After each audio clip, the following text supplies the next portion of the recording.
Good morning and welcome to a new vlog. এই দৃশ্যটা না ক্যাপচার করে জাস্ট পারলাম না। এই যে শীতের মিঠে রোদ, হ্যাঁ অবশ্যই এটা বলা যায় যে শীত আর আগের মতন নেই, সত্যিই নেই, কিন্তু তবুও যেটুকু রয়েছে এখনো যে পাখা চালাতে হচ্ছে না সেটাই সব থেকে বড় সৌভাগ্যের ব্যাপার। তো শীতের মিঠে রোদ আর গলির ক্রিকেট, এর থেকে সুন্দর জিনিস আর কি হতে পারে।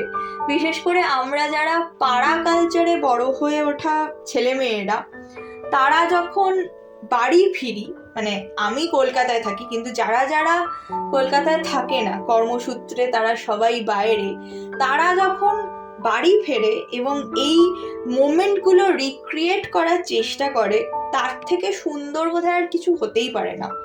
আমাদের একটা বয়স পর্যন্ত ওই কলিং বেল বাজিয়ে অমুকের বাড়িতে ঢুকতে হবে এই কনসেপ্টটাই ছিল না, বা পারমিশন নিয়ে জিজ্ঞাসা করে তুমি কি বাড়ি আছো এইটা বলে ঢুকতে হবে তার বাড়িতে বা পৌঁছতে হবে তার বাড়িতে, এই কনসেপ্টটাই ছিল না। এখনকার কমপ্লেক্সে বেড়ে ওঠা বাচ্চাদের কমপ্লেক্স মেন্টালিটি তৈরিটা হয়েছেই এই কারণে, কারণ তারা এত বেশি আমি, আমার, আমাকে, এই আমি নিয়ে এত ব্যস্ত যে মানে আমাদের মতন দিল খোলা হয়ে বোধহয় তারা বাঁচতে কোনোদিনও পারলোই না, শিখলো না আমি বলবো না, কারণ সময়ের সাথে সাথে ব্যাপারটা পাল্টে গেছে আর কি, ওদের কোনো দোষ নেই। ওরা পেরে উঠলো না কখনো আমাদের মতন করে বড় হতে, যেখানে অমুক কাকু আমাদের পুজোর সময় সবাইকে দল বেঁধে নিয়ে গিয়ে ক্যাপ বন্দুক কিনে দিত, সেটা যে বাবাকেই দিতে হবে এরম কোনো বাধ্যবাধকতা আমাদের ছিল না, ওটা অমুক কাকু দেবে। হ্যাঁ, তমুক কাকিমা আমাদের আজকে বকা দিয়েছে, কোনো একটা দুষ্টুমি আমরা করেছি তাই।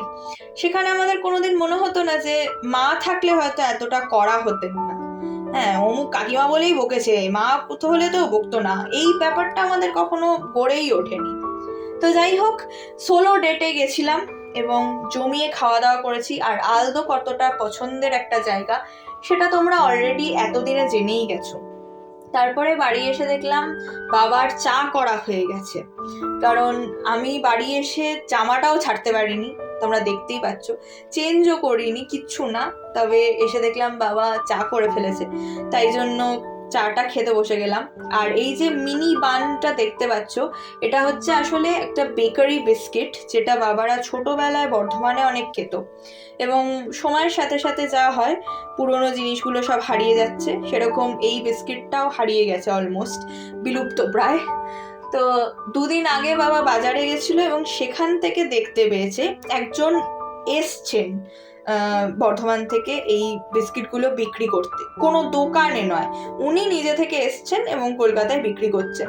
তো বাজারে দেখতে পেয়ে বাবা নস্টালজিক হয়ে বিস্কিটগুলো নিয়ে এসছে, এবং একদম বেকারি বিস্কিটের মতনই খেতে, শুধু সাইজে একটু বড়, আর বেশ একটা মৌরির টেস্ট আছে, বেকারি বিস্কিটের মতন নোনতা এবং মিষ্টি, তার সাথে একটা মৌরির টেস্ট রয়েছে।